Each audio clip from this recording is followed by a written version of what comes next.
Salam əziz izləyicilər. Bu dərsimizdə biz nisbi rütubətə aid məsələ izahı ilə tanış olacağıq. Əlimizdə belə bir məsələ var. Deyir ki, nisbi rütubəti 50% olan 30 dərəcə havanın temperaturu 20 dərəcə düşmüşdür. Bu zaman havada neçə qram su buxarı ayrılmışdır?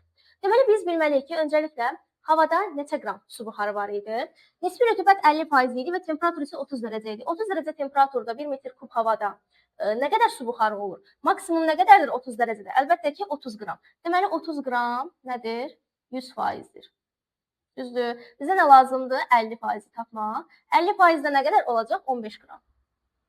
Deməli, havada hal-hazırda 15 qram su buxarı var. Fəqət temperatur 20 dərəcə aşağı düşüb. 30 dərəcə temperatur 20 dərəcə aşağı düşərsə